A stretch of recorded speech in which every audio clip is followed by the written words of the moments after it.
Background thread के साथ deal करते हुए एंड्रॉयड के अंदर या किसी भी दूसरे प्लेटफॉर्म के ऊपर एक इंपॉर्टेंट चीज जो most of the time developer भूल जाते हैं वो बेसिकली हमारे पास है मेमोरी। एंड्रॉयड के ऊपर या किसी भी प्लेटफॉर्म के ऊपर थ्रेड्स और मेमोरी दोनों की काफी कॉम्प्लिकेटेड हिस्ट्री है। प्रोग्रामिंग के अंदर जब से थ्रेडिंग हमारे पास आई है उस वक्त से मेमोरी मैनेजमेंट भी थ्रेडिंग के रिलेटेड हमारे पास काफी क्रिटिकल प्रॉब्लम है, काफी कॉम्प्लिकेशन आती हैं इनके साथ। लेकिन इंपॉर्टेंट चीज हमारे पास ये है कि एंड्रॉयड प्लेटफॉर्म भी इन प्रॉब्लम से इम्यून नहीं है, यानी कि वो सारी की सारी प्रॉब्लम्स जो थ्रेड के साथ काम करते हुए मेमोरी के साथ काम करते हुए हमारे पास आती हैं किसी भी प्लेटफॉर्म के ऊपर, सेम वही प्रॉब्लम्स हमारे पास एंड्रॉयड प्लेटफॉर्म के ऊपर भी आती हैं और हम एज अ डेवलपर उन प्रॉब्लम के साथ कोप करते हैं। इस वीडियो में हम डिटेल में देखेंगे कि जब हम थ्रेडिंग के साथ काम करते हैं तो मेमोरी के कौन कौन से इश्यूज हमारे पास आते हैं या हम उनको किस तरीके से टैकल करते हैं या मैनेज करते हैं। So let's get started.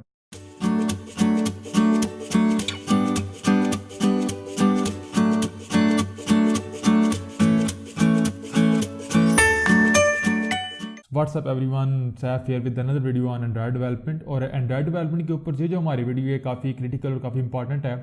क्योंकि हम एंड्रॉयड के रिलेटेड या किसी भी प्लेटफॉर्म की बात कर लें, जब हम थ्रेड के साथ काम करते हैं, मल्टीपल थ्रेड्स को क्रिएट करते हैं, मैनेज करते हैं, तो एक इंपॉर्टेंट क्रिटिकल एस्पेक्ट जो हमारे सिस्टम का होता है वो बेसिकली हमारे पास मेमोरी है। तो थ्रेडिंग के साथ काम करते हुए मेमोरी को हमें बड़े क्रिटिकल वे में मैनेज करना पड़ता है, क्योंकि एंड्रॉयड के ऊपर भी बाकी प्लेटफॉर्म्स की तरह हमारे पास थ्रेड जो होते हैं वो मेमोरी सेफ नहीं होते। मेमोरी सेफ का मतलब ये है कि अगर मल्टीपल थ्रेड्स एक ही मेमोरी के ऊपर काम करेंगे या रीड या राइट करेंगे तो वो सेफली जो है वो उसको एक्सेस करेंगे, रीड राइट करेंगे, कोई भी प्रॉब्लम हमारे पास नहीं आएगी। आप यहाँ पे देख भी सकते हैं हमारे पास थ्रेड ए और थ्रेड बी, अगर दोनों ही threads at the same time एक ही मेमोरी ब्लॉक को एक्सेस करते हैं और उसके ऊपर राइट करने की कोशिश करते हैं तो वियर्ड सा सिनेरियो हमारे पास प्रोग्रामिंग में आ जाता है। खैर इसके ऊपर तो हमारे पास डिफरेंट जो है प्रॉब्लम्स आती हैं, लाइक ए प्रॉब्लम्स हमारे पास आ जाती है, रीड राइट एक्सेस है, ये तो हमारे पास कंप्लीट सेपरेट सीरीज है, इसके ऊपर हम नहीं जाएंगे। और इसके हमारे पास सोल्यूशन भी ये होता है, डिफरेंट सोल्यूशन भी हैं, मोस्टली ओएस के अंदर काफ़ी डिटेल टॉपिक है हमारे पास कि मेमोरी लॉकिंग के ऊपर जाते हैं। अगेन मेमोरी लॉकिंग भी हमारे पास एक सेपरेट सीरीज है, वीडियो सीरीज है, उसके ऊपर हम नहीं जाएंगे। लेकिन इंपॉर्टेंट चीज़ हमारे पास ये है कि एंड्रॉयड प्लेटफॉर्म जो है हमारे पास वो इन सारी प्रॉब्लम से इम्यून नहीं है।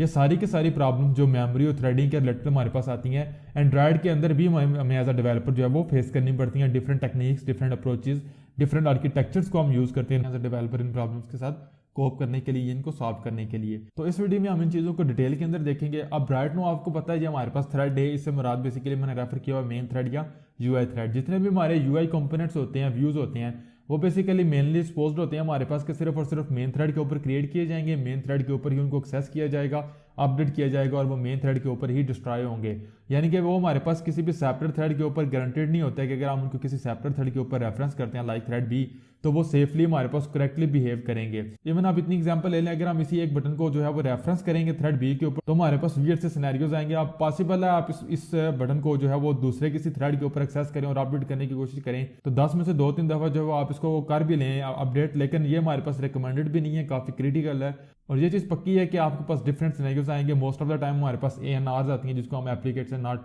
रिस्पॉन्डिंग का डायलॉग बॉक्स होता है, उसको हम ANR कहते हैं, वो हमारे पास आती हैं और भी अच्छा सिनेरियो हमारी एप्लीकेशन जो है वो क्रिएट करती है सिर्फ इस चीज़ की वजह से कि हम एक व्यू को, एक बटन को या किसी भी व्यू को किसी सेपरेट बैकग्राउंड थ्रेड के ऊपर मेन थ्रेड के अलावा एक्सेस करते हैं। इवन अगर आप इतनी एग्जांपल ले लें, आप किसी बटन को किसी सेपरेट थ्रेड के ऊपर अपडेट करने की कोशिश करेंगे तो आप ज़रा किसी न किसी उस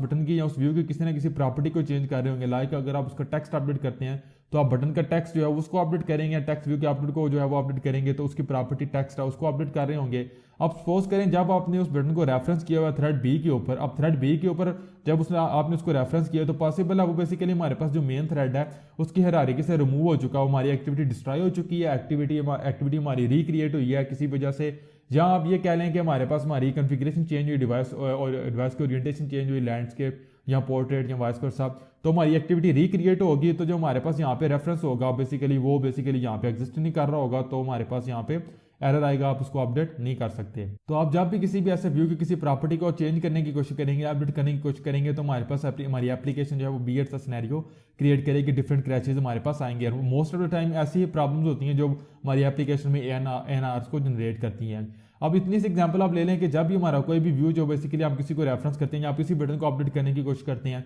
तो वो अगर हमारे मेन थ्रेड की व्यू हायरार्की से रिमूव हो चुका है, अब इसकी डिफरेंट क्या लें कि रीजन हो सकती हैं। हमारी एक्टिविटी रिक्रिएट हुई, यूजर ने हमारी एप्लीकेशन को जो है वो ऑन स्टॉप के ऊपर एप्लीकेशन की दोबारा क्रिएट हुई, बैकग्राउंड से दोबारा फॉरग्राउंड के ऊपर आई, या इतनी सी एग्जांपल आप ले लें जो काफ़ी कॉमन है, यूजर ने हमारी सिंपल डिवाइस की ओरिएंटेशन को चेंज किया, एक्टिविटी रिक्रिएट हुई, एग्जिस्टिंग व्यूज हमारे डिस्ट्रॉय हो गए, न्यू व्यूज क्रिएट हुए। लेकिन यहाँ पे हमारे पास जो रेफरेंस था वो तो बेसिकली पिछले व्यू का था, तो जब भी आप उसको वर्कर थ्रेड के ऊपर उसको रेफरेंस किया होगा आपने, तो वो बेसिकली मेन थ्रेड से रिमूव हो चुका होगा, और आप जब भी उसको अपडेट करने की कोशिश करेंगे तो वो व्यू हमारा मेन थ्रेड के ऊपर एग्जिस्ट नहीं कर रहा, तो वो यहाँ पे हमारे पास क्या होगा, डेफिनेटली हमारे पास यहाँ पे एक एप्लीकेशन क्रैश आएगा। और ये बहुत क्रिटिकल चीज़ है। इवन एक सिंगल जो हमारे पास व्यू होता है वो बेसिकली ये व्यू रेफरेंस कंटेन कर रहा होता है अपने पास पूरी एक एक्टिविटी का। फॉर एग्जांपल अगर हमारे पास हमारा बटन है मेन एक्टिविटी में, तो सिर्फ जो बटन का रेफरेंस होगा वो पूरी की पूरी, और बाय डिफॉल्ट ही हमारे पास पूरी की पूरी मेन एक्टिविटी का जो रेफरेंस है उसको कंटेन कर रहा होगा। तो आप देख सकते हैं यहाँ पे अगर हम सिर्फ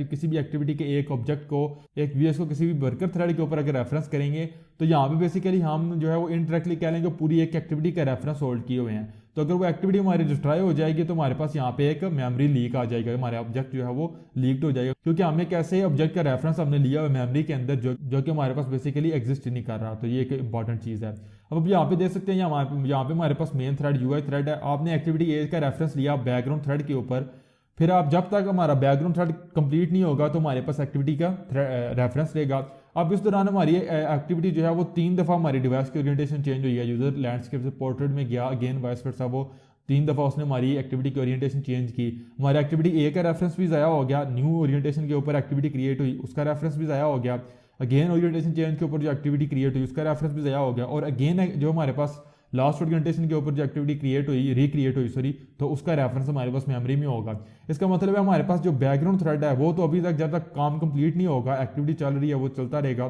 तो हमारे पास बेसिकली कह लेंगे 3 ऐसी एक्टिविटीज के रेफरेंस होंगे जो कि बेसिकली गार्बेज रेफरेंस है, या हमें एक एक्टिविटी ए का रेफरेंस इस इतनी देर के लिए क्रिएट किए हुए हैं कि हमारे पास जो 3 एक्टिविटीज है वो क्रिएट होके डिस्ट्रॉय हो चुकी। आई होप सो आपको यहाँ पे क्लियर हो चुका होगा डिटेल के अंदर कि कितना इंपॉर्टेंट है हमारे पास जब हम बैकग्राउंड थ्रेड के ऊपर जो है वो बैकग्राउंड थ्रेड्स को यूज़ करते हैं, तो हम हमारे पास कितना क्रिटिकल है कि हम जो है वो मेमोरी को मैनेज करें। तो ये हमारे पास एक क्रिटिकल सिनेरियो है कि आपने एक्टिविटी ए का रेफरेंस लिया बैकग्राउंड थ्रेड के ऊपर, अब जब तक वो एक्टिविटी हमारे पास मेमोरी में रहेगी हमारा बैकग्राउंड थ्रेड भी चलता रहेगा। अब एक्टिविटी हमारी रिक्रिएट हुई बैकग्राउंड थ्रेड तो हमारा सेपरेट थ्रेड के ऊपर वो चल रहा है, तो एक्टिविटी 2-3 दफ़ा रिक्रिएट हुई तो डिफरेंट एक्टिविटीज के व्यूज हमारे पास रेफरेंस क्रिएट हुए और डिस्ट्रॉय हुए, तो हम उन रेफरेंसेस को बेसिकली जो पहली दफ़ा रेफरेंस लिया तो उसको इतनी देर के लिए होल्ड किए हुए हैं जो कि बेसिकली हमारे पास नल रेफरेंस है, गार्बेज रेफरेंस है, जो कि किसी ऐसी एक्टिविटी को रेफर कर रहा है जो कि डिस्ट्रॉय हो चुकी है, जो कि मेमोरी में हमारे पास एग्जिस्ट ही नहीं करती। तो ऐसी सूरत में क्या होगा, अगर ऐसी सूरत में आप किसी भी व्यू को अपडेट करने की कोशिश करेंगे तो आपने देखा वो हमारे पास व्यू हायरार्की से रिमूव हो चुका होगा, तो हमारे पास यहाँ पे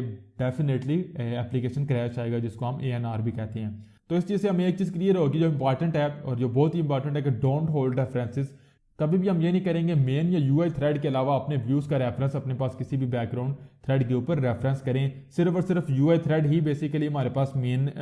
व्यूज़ को जो है वो रेफर कर रहा होगा, उसके पास उनका रेफरेंस होगा, उनको अपडेट करेगा, या जो कुछ भी उनके साथ हमने करना है सिर्फ मेन थ्रेड के ऊपर करेंगे। तो इस चीज़ के बाद हमारे जहन में एक नेचुरल सा क्वेश्चन आता है, how we are suppose to update our views, यानी कि ये एक हमारे पास एप्लीकेशन प्रैक्टिकल एप्लीकेशन का बाय डिफॉल्ट अंडरस्टूड सिनेरियो है कि हम किसी न किसी भी लेवल के ऊपर या किसी न किसी एप्लीकेशन रिक्वायरमेंट को डील करते हुए अपने व्यूज़ को अपडेट करेंगे। इवन इतनी सी एग्जांपल ले लें, हम किसी बटन के ऊपर क्लिक करते हैं, हमारे पास एक टेक्स्ट व्यू के अंदर कोई डिफॉल्ट डमी टेक्स्ट है, तो जैसे ही डेटाबेस या नेटवर्क से हम डेटा को डाउनलोड करते हैं उसको उसके अंदर शो करवाएंगे, तो अगर हम उसको डाउनलोड करेंगे सेपरेट थ्रेड के ऊपर तो हम किस तरीके से उसको अपडेट करेंगे। तो ये भी बेसिकली हमारे पास एक आर्किटेक्चर है जिसके थ्रू हम इसको बेसिकली डील करते हैं। तो इसका सोल्यूशन हमारे पास ये है कि सिर्फ और सिर्फ हमारी मेन एक्टिविटी या कह लें कि हमारे थ्रेड्स जो होते हैं उनके ऊपर हम वर्क रैकेट्स क्रिएट करते हैं। आप देख सकते हैं हमारे पास एक व्यू आईडी है व्यू की, और उसके साथ हमारे पास एक कॉल बैक मेथड होता है जो कि बेसिकली उस कॉल बैक मेथड का रेफरेंस, जो कॉल बैक का रेफरेंस हमारे पास वर्कर थ्रेड के ऊपर होता है। जैसे ही हमारे पास वर्कर थ्रेड के ऊपर हमारा काम कंप्लीट हो जाएगा तो वर्कर थ्रेड हमारे उस कॉल बैक के थ्रू हमें वो डेटा जो है वो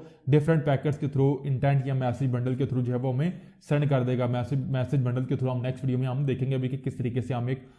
नॉन यूआई रेफरेंस से बेसिकली नॉन यूआई थ्रेड से यूआई को अपडेट करते हैं या रेफर करते हैं। तो ये बेसिकली हमारे पास सपोज होता है कि सिर्फ और सिर्फ हमारी एक्टिविटी या हमारे पास जो हमारा फ्रैगमेंट होता है वो बेसिकली रिस्पॉन्सिबल होते हैं बैकग्राउंड से हमारे व्यूज़ को, बैकग्राउंड से हमारे डेटा को रिसीव करने के लिए और हमारे व्यूज़ को अपडेट करने के लिए। इसके ऊपर हमारे पास एंड्रॉयड आर्किटेक्चर कंपोनेंट्स हैं जिसके ऊपर हमारे पास व्यू मॉडल है, लाइव डेटा वगैरह, इसके ऊपर एक सेपरेट वीडियो के अंदर डिटेल के अंदर जो है वो हम डिफरेंट डिस्कस करेंगे, इनको सीखेंगे, जो कि हमारे पास बेसिकली मस्ट है किसी भी प्रोफेशनल एंड्रॉयड डेवलपर के लिए इस चीज़ों को सीखना। अब सपोज कर लें कि हमारे पास वर्कर थ्रेड के ऊपर जो अगर किसी भी चीज़ का व्यू का रेफरेंस था, तो अगर हम जब भी उस वर्कर थ्रेड से काम कंप्लीट हुआ और हमने उस वर्क पैकेट्स को कह लें कि हमने रीडायरेक्ट किया या सेट किया अपनी मेन एक्टिविटी के ऊपर, तो अगर वो मेन एक्टिविटी हमारे पास डिस्ट्रॉय हो चुकी होगी तो फिर क्या होगा हमारे पास, डेफिनेटली हम एक ऐसी चीज़ को रेफर कर रहे हैं या ऐसी एक्टिविटी का मेथड कॉल कर रहे हैं जो कि हमारे पास एग्जिस्ट नहीं करती, तो हमारे पास क्रैश आएगा। लेकिन अगर हम वर्क रैकेट्स को यूज़ करेंगे तो अगर हमारी एक्टिविटी का रेफरेंस अपडेट भी हो चुका होगा तो हम जो कि एक व्यू आईडी के थ्रू एक